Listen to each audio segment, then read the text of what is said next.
Okay, hello and welcome. First on the agenda is from Yuval to discuss V2 notification topic and syncing.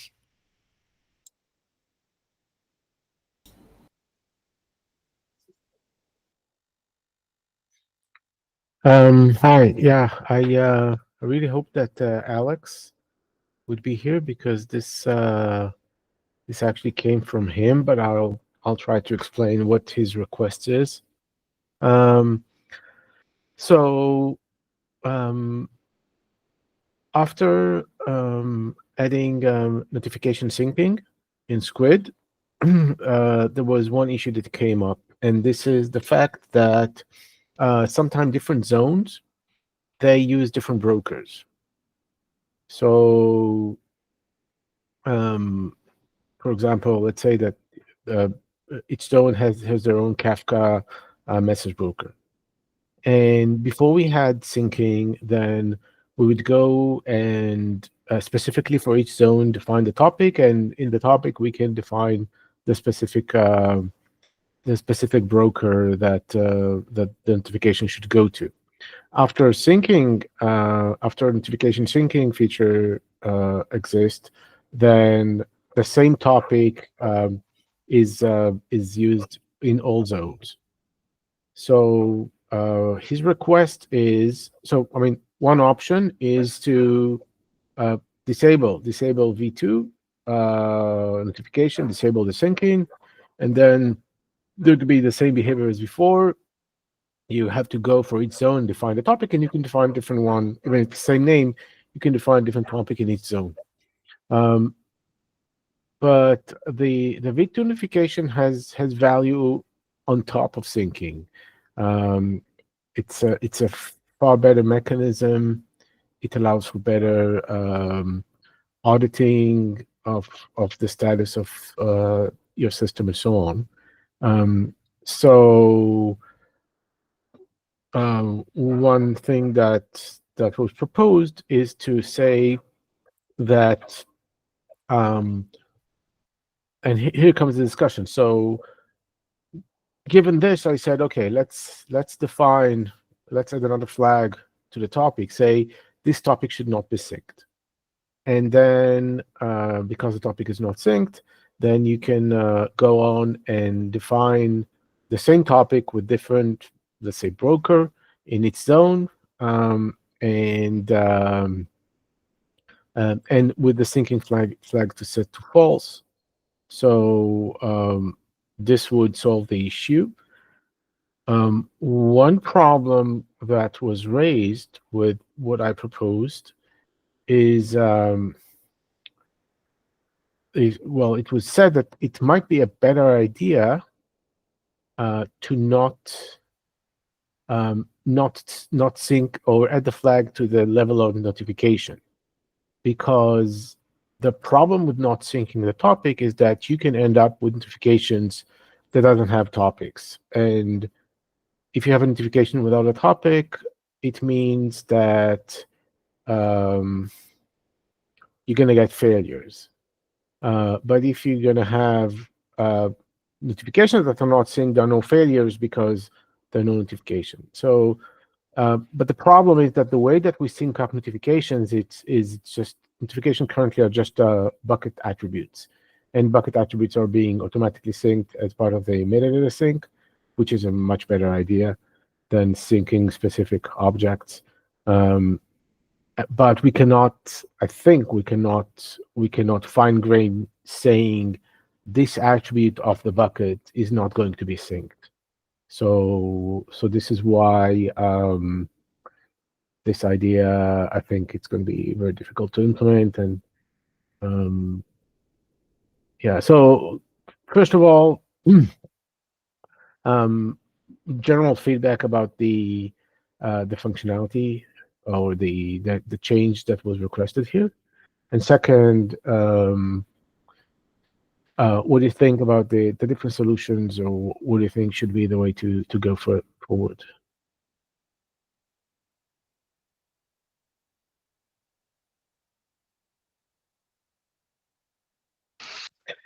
Yeah, I feel it makes sense because even at the since topic is kind of similar to bucket and topic being metadata, we do allow bucket disable, bucket sync disable. So probably we can do the same where we can say topic sync disable, which would essentially mean the topics are not synced. And also looking at the code, probably even if the notifications are synced, worst case if that topic does not exist on secondary, it would not be sent. And if the user wants to create a topic, just the caveat to this would be the user will still have to create topic with the same name on the secondary side, I believe. Uh, Yeah, I don't think this is the caveat. I mean, because they actually want that. They want to create a topic with the same name. It has the same functionality. It's just that Pointing the to a ad different broker. yeah, it's a different broker. So this is okay to have the same name. I think the caveat there is that um like you're gonna have a state where topics are not synced, notifications are synced, and you get errors, right? I can't find the topic, right? You're gonna get an error. I mean, there's no error as far as I remember. We just kind of just ignore. I mean, we just log and then continue saying that this topic does not exist. Basically, we don't even try to send. Hmm. This was Okay. yeah, I added that change recently, saying that this was in recent because the topics were every time when we send notifications, if somebody had changed topic attributes, they were not being honored, right? So what we do now is every time when we try to send a notification, do a publish notice, like go and try to reserve that event. We read whether the topic exists. If the topic does not exist, we do not even reserve the event actually. So Okay. Okay. So there's no failure in this case. It's just there that wouldn't be any failure. Yeah, there could be a log message saying you have an issue, but yeah, it's not too yeah, bad. yeah. Okay. Yeah. So to me, it makes sense. This kind of solution, the log message, I don't see that as a good enough reason to try and build something way too complex. In the case of the bucket attribute syncing, which I don't want to do. Um, and overall, like if you think that okay, so that like the first question. Second question is, do you find this feature useful? Like, do you see this as a valid? Is it just like one user that had this issue, or is this actually a valid use case to have the same kind of the topic pointing to different places in different zones? I have just a general question. Does a similar problem show up anywhere in Amazon, or is this just specifically RGW Um, zones? that's a good question. I wonder if you can. I don't Well, think that's one. It's the same, right? Because yeah. I mean, it works differently there. the we don't own the brokers. It's like in AWS, the SNS that you're pointing your notifications to, for example. I mean, the SNS also is tied to a zone. In our case, like we don't control the broker. The broker could be tied to a zone, not tied to a zone. Who knows? Amazon, you cannot have the same bucket into different locations that you can actually access the data, right? You cannot control it. But So it does not work the same way. but I mean, in their case, um, can you define, let's say, an SNS or SQS in a different zone and from the one where the bucket is? I doubt it, and they work in a regional level, right? Mhm. The region. Yeah. I mean, you all, just to add on one more thing, I don't know if the person is there on the call or no, but they still have a workaround with the current mechanism is where they can still create a different topic on the secondary zone, and they assume they are only interested in the create events. If the second topic will still not send events from the primary. So they can have two different topics, both pointing to different brokers, but they are subscribed to the same bucket. So this way they still would be able to achieve what they want to achieve here.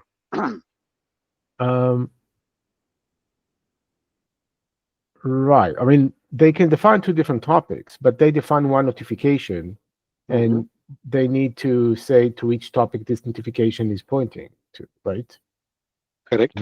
Which of the topics? I'm not sure how the workaround works. I mean, the create events would only send events from the secondary which are created, and those events will be only sent to the second topic. Like assuming there's topic 1 on primary and topic 2 on secondary, the zone 2, and both the topics are subscribed to the same notifications, which is create, delete, or whatever it could be, create, delete. So in that case, if the user, I don't know what their use case is, but if they are trying to get events for create, they eventually would get create events only when they create an object on the secondary. So in that case, it will only go to zone 2 topic, and if they create an object on primary side, they would still go to only topic 1, because topic 2 would not get the create event there. Topic 2 would. I don't think that they kind of split by event types. I think let's say they just want to get all create and delete, or just create events for everything in the bucket. They just have different brokers. Like they cannot access the broker from the other zone. There's no IP network that can access it. So this is where the problem is. They're going to get. They can define the two topics, but they're going to get constant errors and retries, like because the broker is not reachable from the other zone.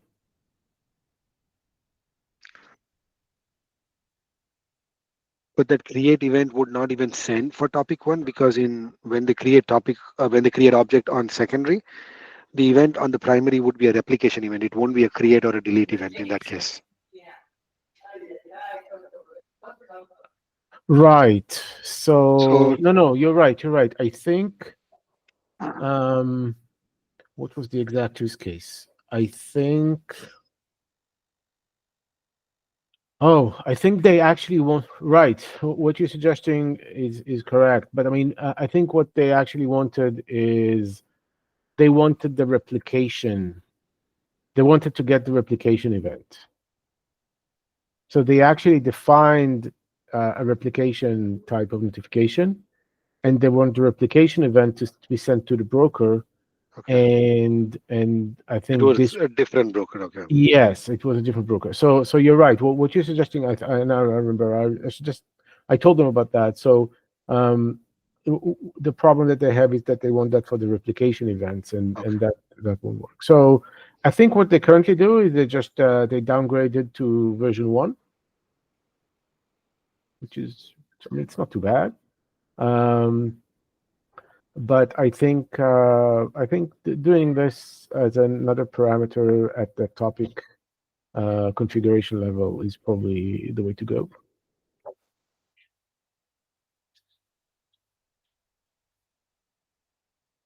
Macy? Yeah, so I mean, V2 basically made notifications and topics conform to multi-site's metadata model, which is, I think, the right way to do it. Anything that any like don't sync this flag is going to be hacking around that. And just giving people the ability to create local metadata is problematic for several reasons. I mean, one zone might create such a topic for itself, but then another zone may create one that's meant to replicate. And then when that replicates, how do you resolve the conflict? Another issue is with disaster recovery. If all metadata is replicated and one of your sites goes down and you lose it, you can bring up a new Ceph cluster and do a full sync and get everything back. But in the case of local metadata, you just lose that. So I would prefer a design that sticks with our multi-site metadata model, just maybe with some elaboration for per zone things.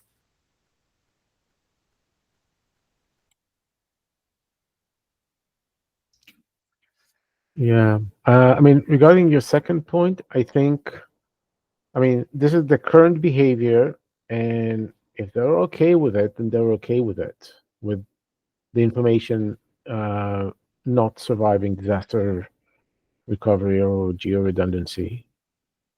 Regarding the first point, I agree. This opens up a whole set of problems and surprises for the users. So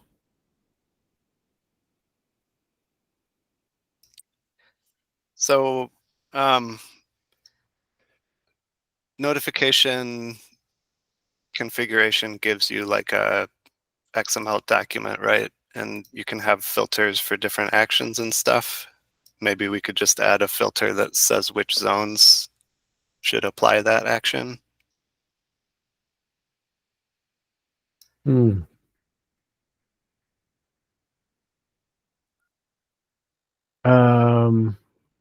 Yeah, that's a great idea because it really conforms to the other mechanisms that we have. That'd be pretty straightforward to do that. So it would be a non-S3 extension to our We already notification stuff. But we already have a whole bunch of filters that are yeah, extensions to AWS, like tags and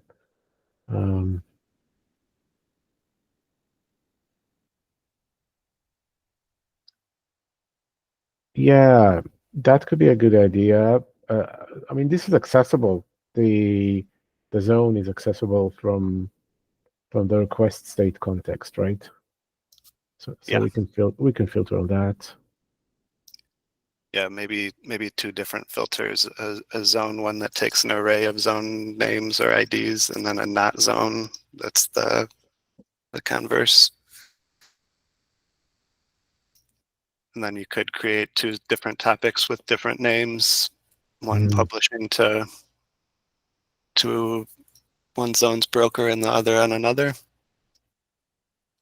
Right. Yeah. I mean, I think one of the ideas in discussion was to do that based on the metadata filter, but it was a bit of a problem because this would have required changes to the client to add another special custom metadata. But yeah, based on something like that which already existed, then this is a good option.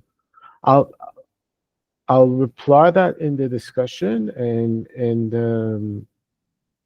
if this is acceptable, I guess we can go on and do that, or ask them to do that via simple extensions to the APIs and the way that we filter stuff.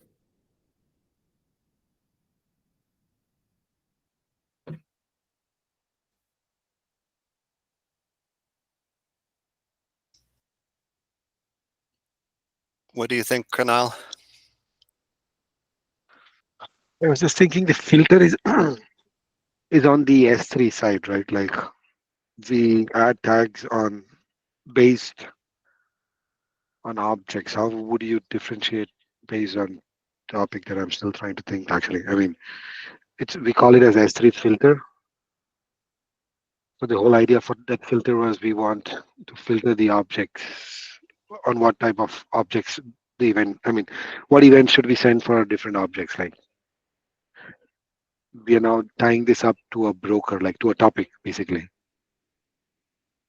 That's traditionally that's what the filter was meant for, as far as I know. So currently the filter is, well, you can say it's tied to an object. It's more tied to a request. So the filter is kind of tied to a request because if you send some kind of a metadata attribute in the request, then we can filter on that, even if it's not in the object yet. So we allow the filter to be based on all kind of stuff that comes in the request. And I guess the zone, well, it's not exactly in the request, but it could be, I mean, you know what it is for a specific request. But how do you set those two different brokers? The broker can be only set in the create topic request, whereas filter is set in the notification request, right? Oh, I mean, you would need to set you would need to set 2 topics. Okay. The topics will be synced, Okay. and you will need to set 2 notifications, one for each topic. But I see. part of the filter would be to Not to ignore. say. Yeah.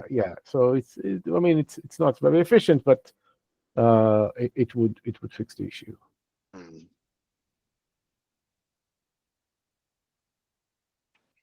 Yeah, kind of ignore the zone, and then any events coming for that zone, would be ignored. Yeah, that would work for sure. Yeah. Mhm. Yeah, I think you would have to create 2 topics as what I was originally we were thinking. Yes. Okay. Yes. Unless we don't want, we at least are on the same page where we don't want to make it more difficult of allowing multiple brokers to be sent on create topic yet, right? Like then at least we are. That would be the ideal solution, right? I'm that saying, Mm, and we don't want that. Would not, and the Amazon doesn't provide or doesn't allow it that way, right? So there's actually a PR that is open for a long while to add broker list to instead of just one broker, to have a broker list on the topic definition. And I think this is a good suggestion, but it's not the same, because the broker list is like the list of brokers that are creating the availability cluster for this Kafka. Okay. It's not some other unrelated set of brokers. So we do want to allow a list of brokers, also because this is how the Kafka API works. It's like we kind of reduced the existing API to allow only one, but in the API you really provide a list. So allowing a list is a good thing, but I think that the intention here is different. It's not just a list of failover brokers. It's something completely unrelated. How Okay. about if we allow like different topic configuration zone specific? So you have for this zone, you have, if it's primary, then use this config. If it's secondary, then use another config. And then if you have to swing between the 2 zones, it would automatically choose the right config. Would that be S3 compliant? I mean, that kind of breaks our multi-site, like what Casey said. I mean, there's a certain way that metadata sync works for multiple sites, and it doesn't work like this. We don't have a site-specific configuration that kind of finds itself to the right place. Okay. So we've still got a lot of topics on the agenda. Okay. Yuval, could I ask you to essentially write this proposal down on the PR discussion, and we can follow up Sure. on that? Okay, great. And thank you for all the feedback.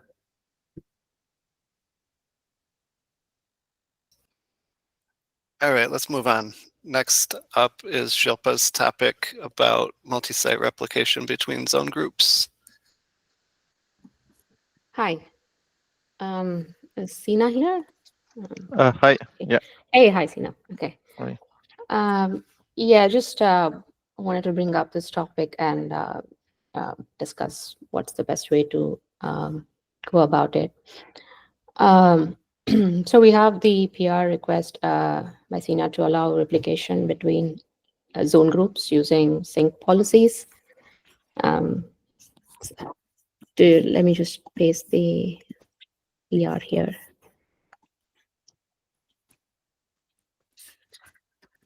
Okay. So I think once a zone from a different zone group is added to the sync flow in sync policies, then I suppose it establishes a connection object to the new zone to sync. So basically, I think the idea stems from the fact that we tend to think of zone group as an AWS region and zones as the availability zones similar to AWS. But as far as I understand, the reason an AWS region exists is because they want services like closer to a specific geographic area, redundant, maybe reduce latency or meet data locality requirements. And AZs provide data redundancy within a region. So since Amazon supports cross-region replication, I guess it is kind of natural for RGW users to expect The same for multi-site. So I think wanted to raise the questions about, do we want to support it? If so, if we can define what exactly zone group means in terms of Amazon AWS region, and if we do want to support it, how what's the best way to do this? So I just wanted to ask you, Sina, about what exactly. I mean, is there some kind of compliancy requirement you are trying to solve, or is it simply to be in line with AWS model? Because we are quite different. Um,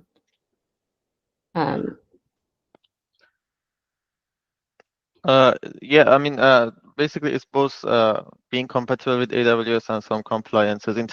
I mean, it's more about the design. So because the way that AWS followed that, it's more natural to how we, for example, we as a cloud provider are meant to be also, because each of our regions are in a different continent, in a different country, and so if you want to connect these two things to get these regions together, there should be an asynchronous replication in place, and the region being respected by the item or product that is being offered to the customer. So basically, what currently RGW has is we who have one zone group, and the zones down the zones can replicate asynchronously, but they don't respect the location constraint of the bucket as a first problem here. And the second problem is currently how it is designed, it's not efficient. I mean, as we discussed this before, that it just basically logs any bucket index operation, no matter if there is any active sync pipeline attached to the bucket or not. So at a scale of millions of buckets, millions of objects, and only, for example, 100,000 are interested in being replicated, we will issue many index entries, and that we need just to discard and blah blah, even in one zone group and many zones down there. So this is just a workaround to make it more efficient and being compatible with AWS in terms of these definitions.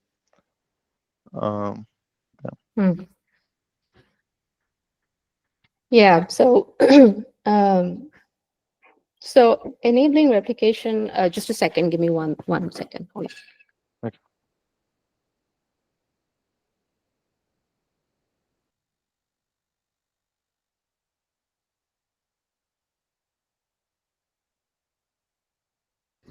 Yeah, sorry, I'm back.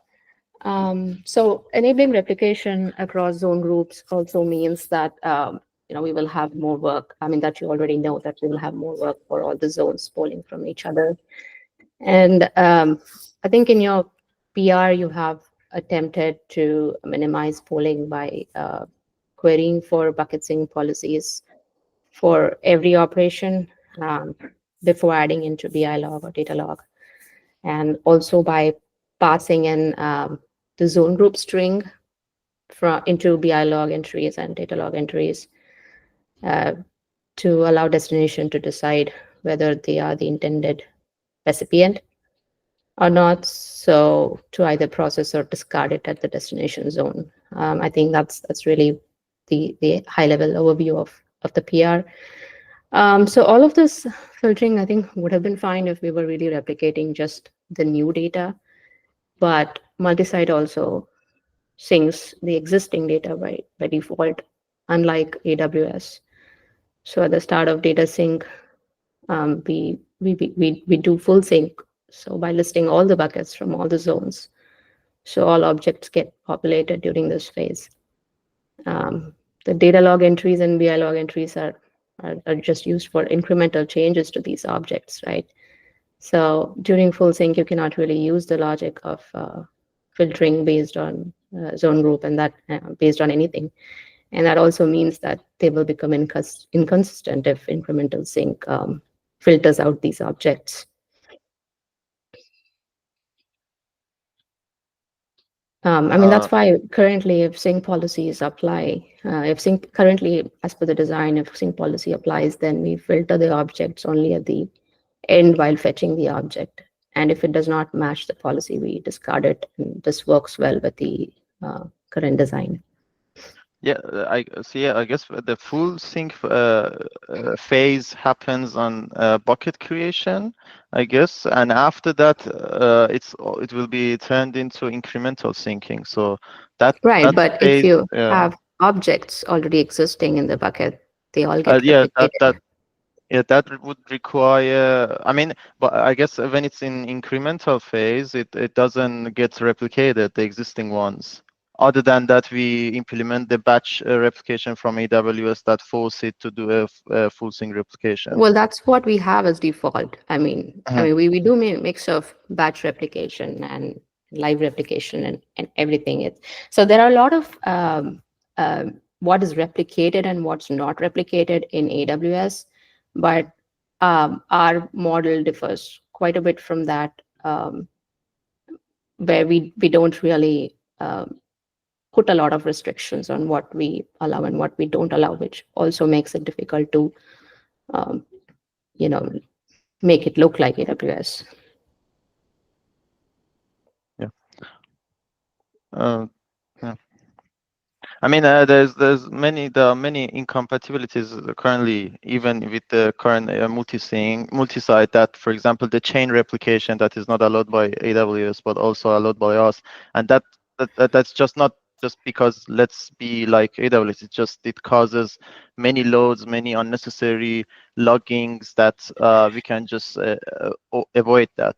So I just also implemented those configurable stuff to just, if the user wanted to have chain replication, let it just redo, and if not, then it will just stop it. So in terms of optimization of replication at scale, I believe it definitely now got more optimized, and it just doesn't log when it's not necessary. So that's the bold point here, to just let it go over the zones, over the many zones, millions of buckets, millions of objects right now.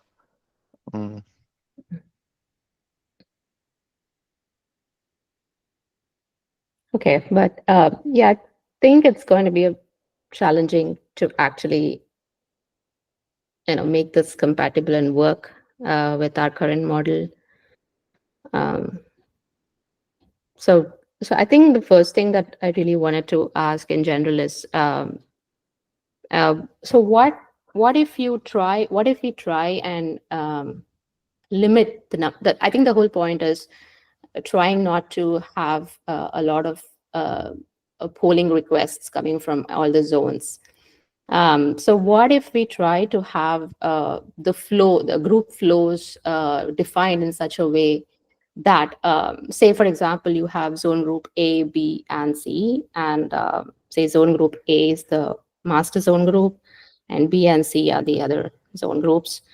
So at any point of time, you would want to only replicate to and from the master zone group. So if you can define sync flows between A and B and A and C, and not between B and C, so that way you're at least limiting the number of zones that's involved in sync. I guess that's still not gonna work, because the whole point is to have a full mesh sync replication between all regions. So, but by design also, I guess it makes sense, because each zone group just individually, locally log the operation, and the interested zone just pull and replay. So basically, it doesn't matter who you are log for. It's just the matter that you store the logs and let other pull it and replay it. So again, why would we want to have all the zone groups replicating to each other? Just as a feature. I mean, this is what AWS is offering, and customers are interested to have, for example, from US to EU, from Asia to US. So master doesn't matter. it's about what they want. Maybe two regions in EU for security compliances, two regions in US. It's just what they needed. Right. If we're going to support cross-region replication through policy, then users can only use policies like that if the right sync flows are set up between the given zone groups, right?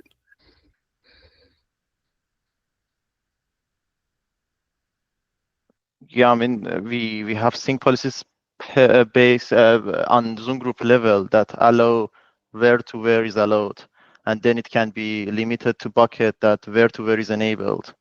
So that was the point of allowing everyone to everywhere. If I understand your point.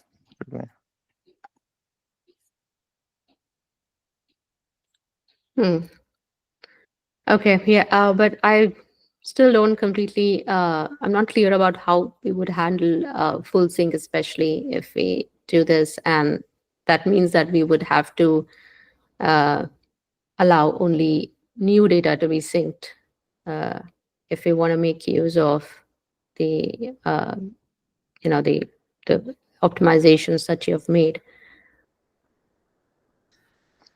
Maybe Yehuda could summarize how sync policy interacts with full sync. I assumed that we were already respecting the filters and stuff in replication policy there.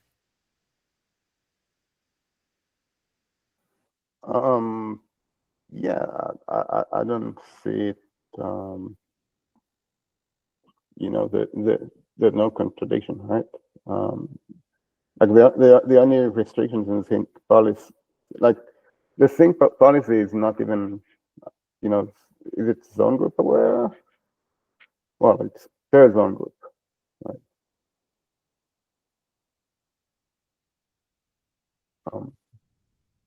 I haven't thought much about it, but I think it should just work. I just quickly checked and I see it's using the same coroutine, so it should be safe. So it basically lists the bucket and call the same coroutine, so that coroutine has the filters in place to prefixes, tags, destination, buckets, anything. So does your you mean on full sync when you so you don't really do any filtering at that part, right? You're only really adding all the filters when you do the incremental sync because it's in VI log and data log. So what happens during full sync if you have a bucket full of objects and you initiate a data sync between zone groups? So from my understanding, full sync would write that you apply it on a destination and it will list from the source and then apply it. So so that would be definitely a harsh operation in terms of the load, but it just lists as a list objects and then apply the filter and then start to syncing the actual payload. So that definitely would be a one-time operation not happening every time, and then it's just a load of processing all the objects by the name. What I mean to ask is, do you apply the filter during full sync? I mean, do you decide what objects to sync during full sync? I might not see your point correctly. So which phase are you talking So we about? have two phases, right? During data sync, we have full and incremental sync, and all the changes that you make to the logs. I mean, the filtering that you apply at the logs, they are honored during incremental sync, but during full sync, we simply just list the buckets and we pull all the objects to the secondary zones to every other zone, right? From what so you simply go ahead. I mean, from what I see here is the full sync happens by the destination zone. So it will list the source bucket and then apply the filter based on the list results. So that's why I mean it applied the filter at that time after the listing. But that Okay. filter only contains the prefix and tags, nothing more. Or maybe the destination. I mean, not the destination bucket, because the destination bucket is already chosen. So it's just the prefix and tags. Okay. So you Well, filter after you pull the. Sorry. Go ahead, Yehuda. so from my vague memory, and what prevents the cross zone group synchronization is just that we disable the connections, right? We only force inter zone group connections. But if you allow it to connect to remote zone groups, then it should work, and it should work the same, right? With the two phases of full sync and then incremental. So I think it should work. Yeah, I think that's what Sina has attempted in his PR. He has actually created a connection to the new zones from the other zone groups, and this treats all the zones irrespective of their zone groups as syncing. Yeah, that should work. There maybe at the level of the policy, well, the what's it called? The complete mirroring of bucket between zones is irrelevant, right? For that, what's it called? I'm missing the word. Anyway, it should work. Yeah.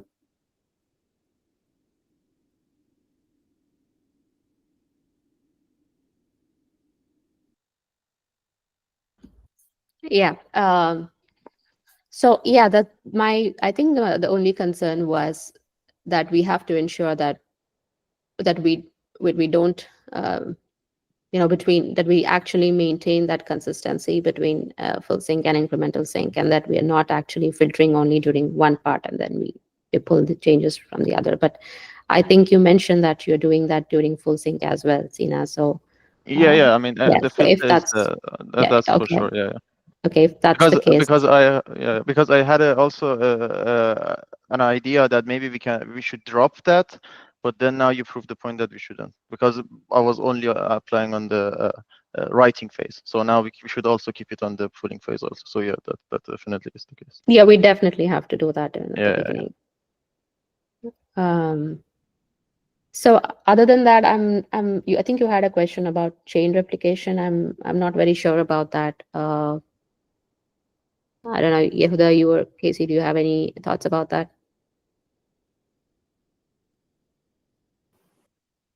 Chain replication. So basically, the chain replication is about because we allow that if you can make a chain of, for example, buckets start from bucket objects start from bucket A to B, and then B has a pipe to bucket C, and C to D, and D to E, and then you can literally have a chain of from the object start from bucket A to many buckets. That can be fine, but if it's a circular replication, which most of the users would like to have because they want to have identical buckets, then we will have a redundant logging, because object A will be logged for bucket A, that is the initial right, and then it will be replicated to bucket B in region B, and then Zoom group B or Zoom B will log again, because there's an active pipe that is interested to log back to bucket A, and then again Zoom group A will pull it, and then it will just ignore it because of the Zoom traces that we have that is there. But the logging and then the processing that is can be ignored. I mean, can be skipped by, maybe we can I just introduced it by a configuration that just skip this phase in case that if anybody is interested to not have this chain replication enabled. but because we cannot predict that if we shouldn't log it in zone group B because it was coming from zone group A and the zone is looking back to zone group A, because zone group A can have multiple zones, and then that could cause the confusion that should we not log it or should we log it and then let it be processed. But this is just it wasn't a big change. I mean, if you look at the commit, I guess I had a separate commit for that. It just if the configuration is false, then it just doesn't log it after the fetch from Zoom group. I can probably, yeah, this is the commit. It was a small change. I guess it makes sense if you just all fine with it, that it just keeps the backward compatibility. But in case if somebody is also interested that, okay, I don't want to take this load because I know that many of our users are having this symmetrical replication, and that could cause millions of entries for no reason, then it just can drop it.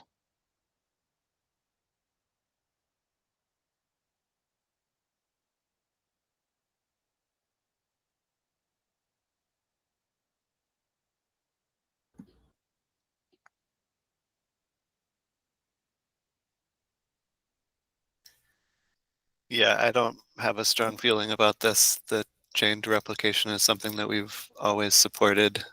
But if there's an option to disable, then I don't mind that either.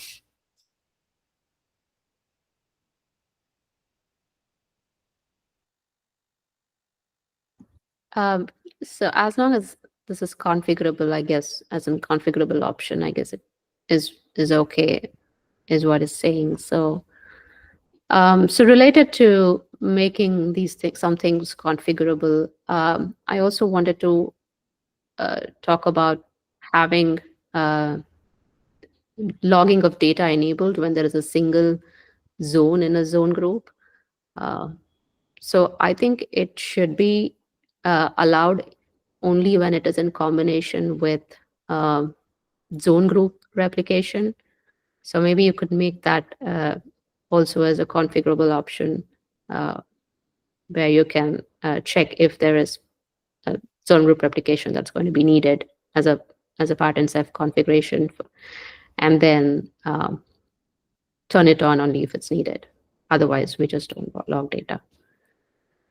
I have a confusion on that part, that why you think that it would be needed that we have multiple zones for the zone group and then we allow replication. Yeah, that's between only zone group. because we didn't. That's only because I assume that we would be logging data only when there is multi-site involved, which means it involves multiple zones, and then we log data only if that's enabled.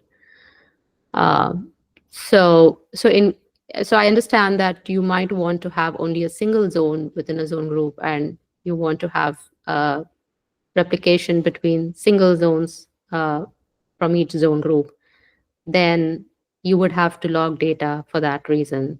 And if you want to log data, then I think I would suggest adding a configurable option to also check that that we want to enable zone group replication and only then log the data. At the point where we're making that decision whether to log data or not, don't we have like the sync policy and don't we know whether there are targets? Exactly. The PR is basically changing the fact that it doesn't care about that log data variable constant bool to be either false or true to log data. It will actually look up for the sync pipes and make sure that that object particularly have any active enabled sync pipe and then log it. So it's really individual. Yeah, so another question was, do we want to actually check for each object if we have sync pipes? So if you don't have any pipes, then so then what happens?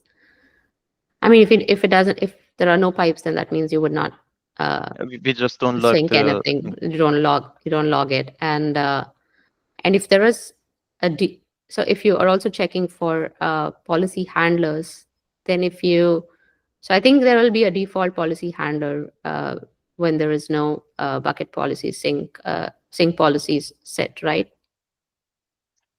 I guess there's a fallback to a legacy configuration that is only Right. considered if you have multiple zones in a zone group. That then it will log it if if it couldn't find any pipes regarding that bucket. But currently that is a backward compatibility that what it is right now. So, but for the new feature, so when somebody is interested in multiple zone groups, that doesn't play any role because there's only one zone, and the administrator or the maintainer made that decision that I want to one zone. And if he add another zone, then he's definitely aware of this thing, and he might need to alter the log data to false in this zone group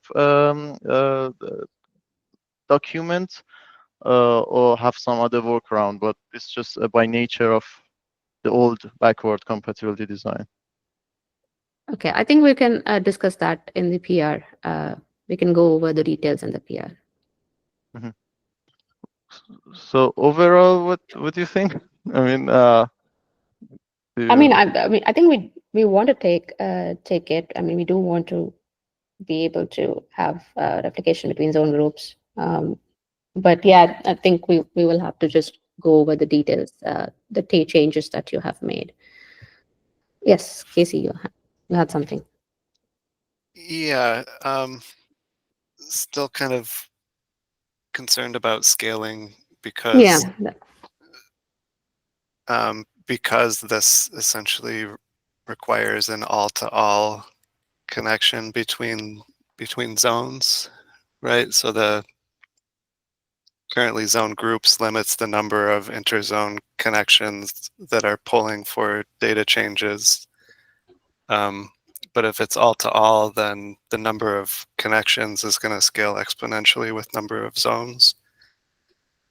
So it might work fine if you have 3 or 4 zones, but 10 or 20, that's going to be tons of zones pulling data logs for every zone. Can we force the zone connections only on per, based on the policies?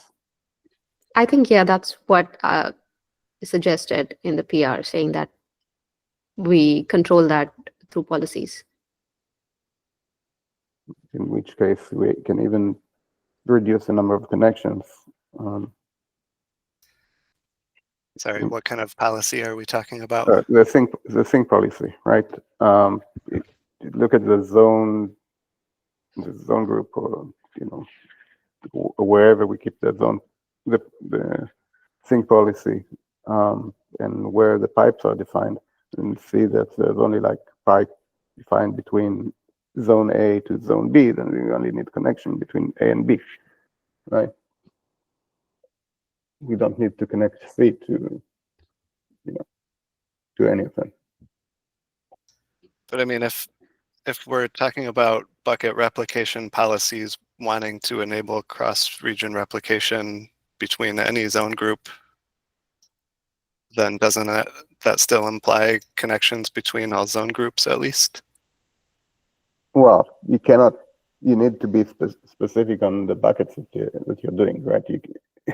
You cannot think buckets in zone group A to buckets in zone group B without specifying which buckets exactly, or because buckets are per zone group, right? Unless this. So do we want to replicate that bucket to all zone groups? I think that's the question. I mean, do we want to have, if we are replicating an entity, then I think, should we have that replicated to all the zone groups? You could limit the number of zones within a zone group that's participating, but I think the question was, should all the zone groups see this change? Should also have the same bucket or whatever entity it is. It's really the question, does it change the fact that a bucket resides in a specific zone group and cannot be accessed in a different zone group?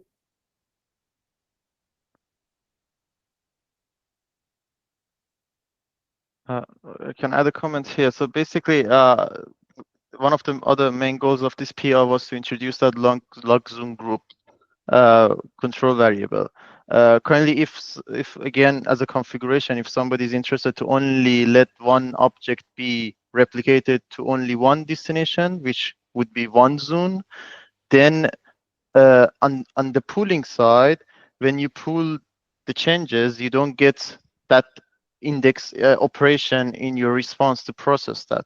This is just for the processing, but I guess your concern is about the connection of TCP connection, or for example, HTTP calls.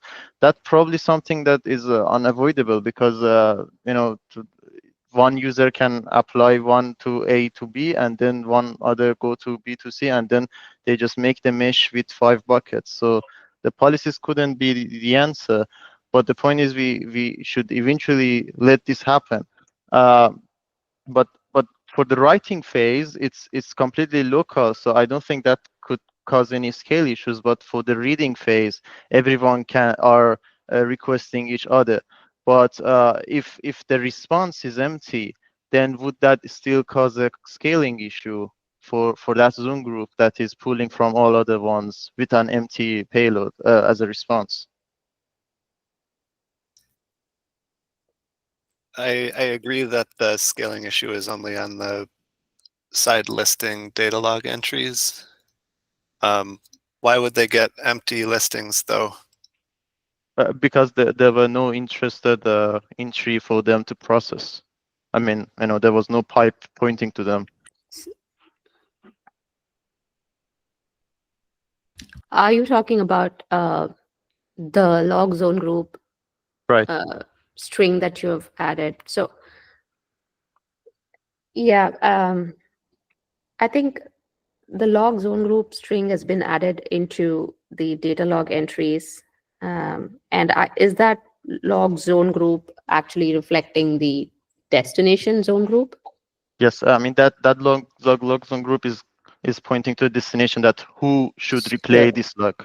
Yeah. So that means the destinations that are reading the data log entries will look at this zone group string, compare it with itself, and see if it matches, and then well, basically this would happen on the source zone group. So when you ask source zone that please give me the changes, you will provide the RGWX-zone group, and the source you will are just doing that from where? Yeah, exactly. How are you So we just Are you providing it from date? I mean, how are you're providing it through the request, the data log read request? Yeah, so when you query for listing the bucket indexes, bucket instances, you provide RWX zone group, which is your zone group ID, and then the source zone will use that string to compare the log zone group string, that if the item is the same, is matching that zone group. If not, it just doesn't respond it. If it does, then it just responded to the destination zone group.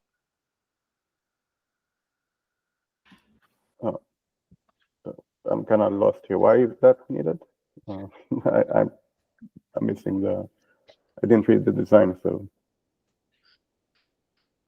Sorry, I did. What's my? So I think, I think this was part of the optimizations that were attempted, where so when you add a data log entry, then you would also pass in but what I don't understand is, how do you determine what destination zone group should it actually be targeting from the source?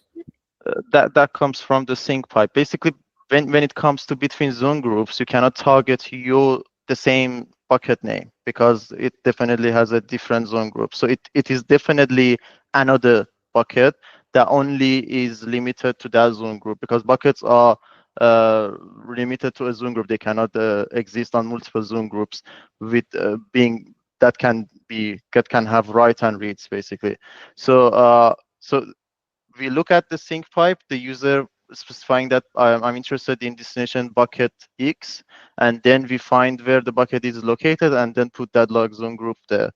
But if the user didn't put that there, then that's the problem. We put an empty string, and then all log zone groups should process that. But this is where that configuration comes from, that it will force that users would provide that destination zone group to not allow that gradually, harshly pooling operations for all zone groups.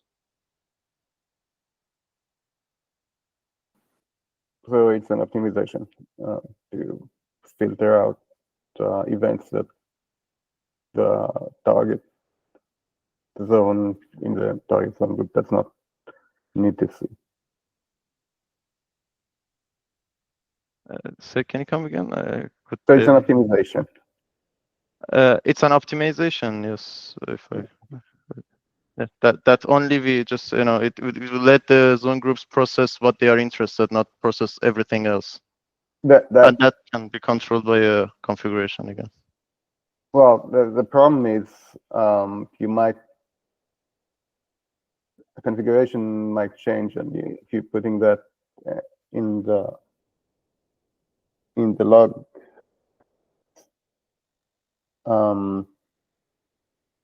the data in the logs might be outdated, but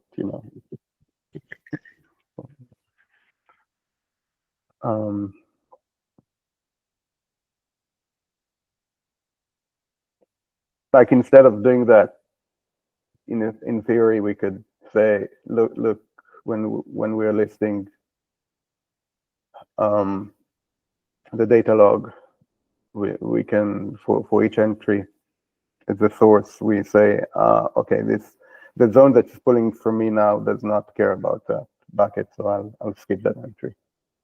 But it's probably just easier to just send everything to the destination and have them figure it out.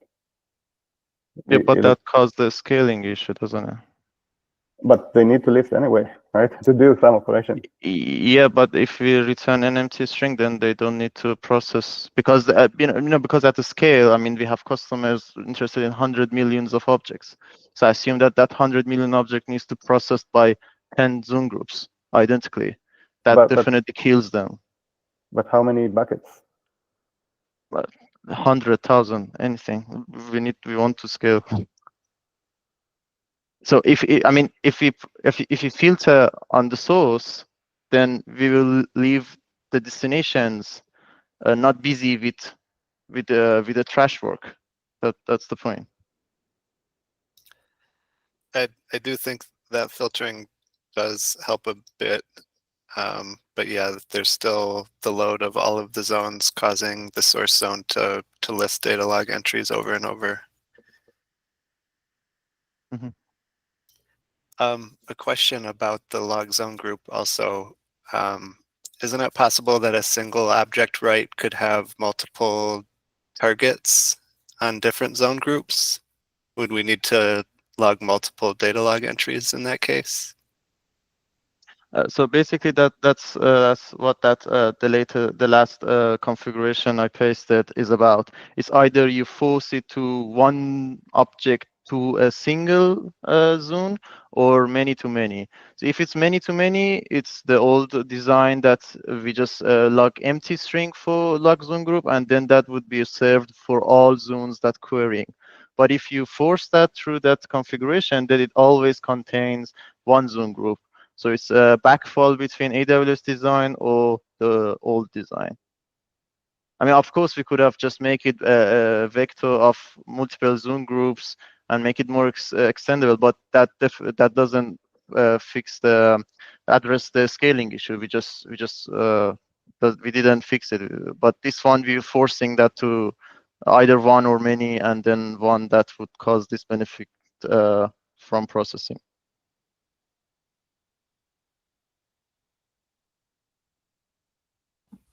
And also, I think within a zone group, there are local zones that also pull from each other and not just outside.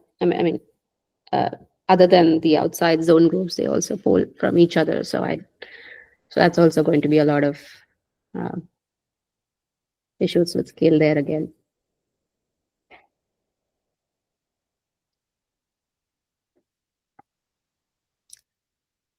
So we've gone a bit over time. I'm happy to keep the recording going as long as people want, but the rest of the topics I'm going to move to the agenda for next week.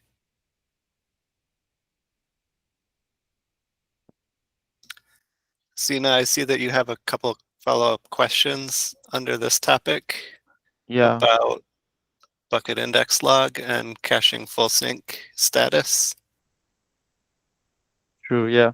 So I mean, that was just a follow-up on the design that I was just confused. Where does those bucket indexes log? As far as I could follow, it goes through the same shard that objects resist. So could that cause large OMAPs in terms of many entries there, or is it?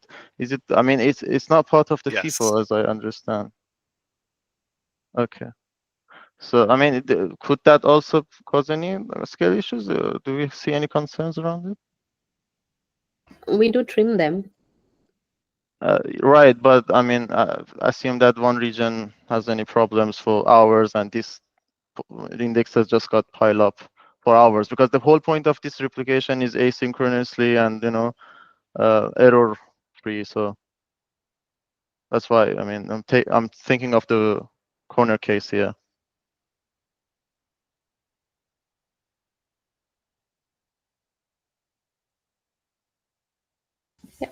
Yeah, I think it still needs some thought. So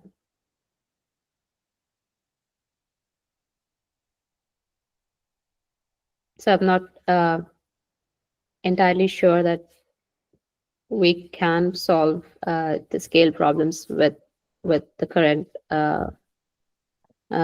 set of commits that we have. But yeah, I think we could continue discussing on the PR, or if you want to stick around and do it today or next week is also fine. Yeah, I mean, this one is, I couldn't address it. That was just out of curiosity and just my understanding, because I mean, it's either should be in the OMAPs or maybe FIFO. I'm not sure, but this is not addressed in my PR currently. Okay, but we can follow up on the PR. For the BI log, yeah, there is. I mean, we are moving to FIFO, but that's going to take some time. It's not something that's ready, but that's there in the plan. It's there in the roadmap. Yeah. All right. Yeah. Regarding the full sync status, I mean, I just discovered. Do you think it could cause an inconsistency? I mean, I couldn't follow any pattern. I mean, it's just a matter of the wrong reporting. Just wanted to raise it here if you think.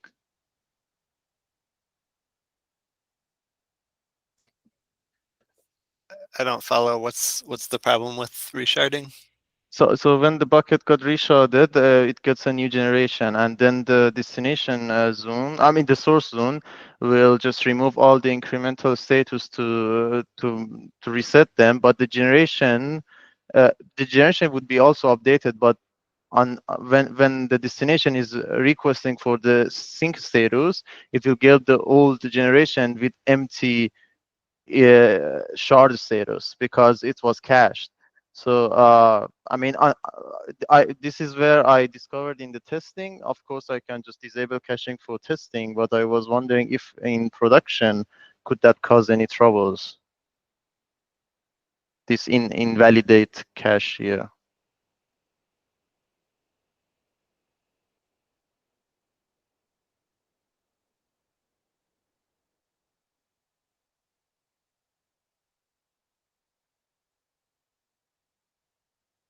Yeah, I also sent an example of the payload in the thread in Slack.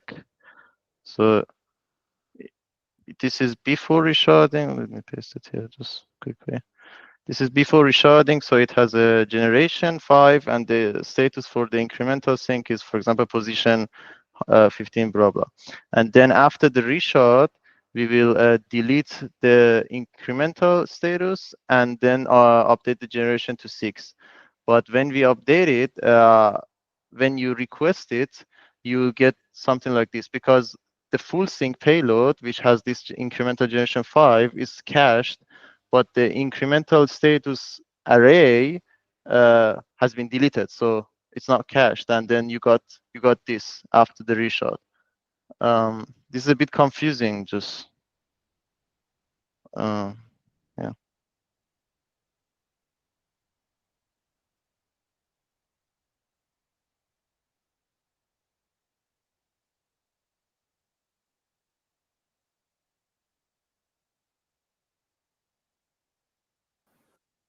Any idea, Casey? It's not something I'm familiar with. I'm not exactly. I don't exactly understand the problem. I mean, I cannot also think of a problem. It was just a confusion in an observation. The reporting from metadata log status can turn to this thing because of caching after the reshot. Could that cause any troubles for the moment that this is cached until it turns into generation 6 with empty ink status, or not? Maybe a regression test could help, but I couldn't think of it. That just was an information. I mean, I couldn't also figure this anything.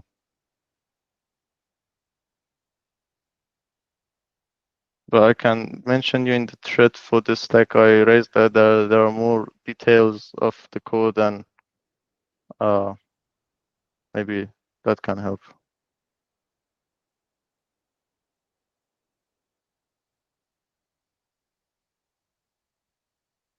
I mentioned you.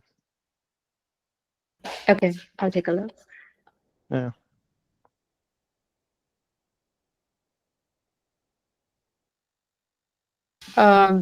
So do you have anything more for this meeting, because it's quite late? Yeah. So I mean, Casey, okay. do you want to maybe continue discussing next week, probably? Casey and Sina and Yehuda,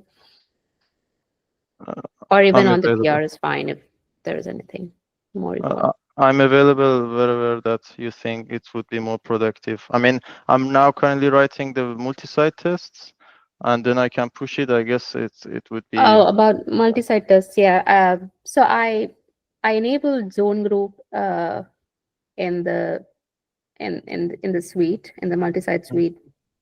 So I have disabled a lot of zone group. The sync policy tests in multi-site suite. I think you will have to enable some of them, and also test with multiple zone groups involved for the general multi-site test cases that we have. Uh, are you aware of the multi-site tests and where it exists? If not, I can add that details in the PR if you need. No, I found it. It's on the SRC test RGW underline multi Yeah. brief, right? Yeah. So yeah, I'm already writing many zone groups tests, but Okay, I'm and currently running, and then I can push it to make sure that they are passing, basically. And also within your own local testing clusters, you could also use the test multi-site sh. There's a bash script which can Yeah. help you bring up 2 different zone groups or 3 different zone groups or whatever you want with multiple zones. I think that can also help for if you want a quick cluster setup.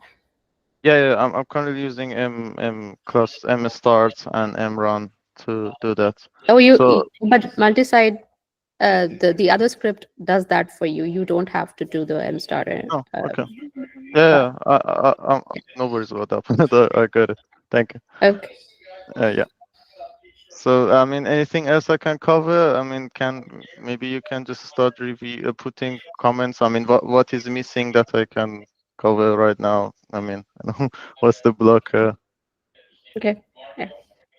Anything I can do? So, or you just will start reviewing the code?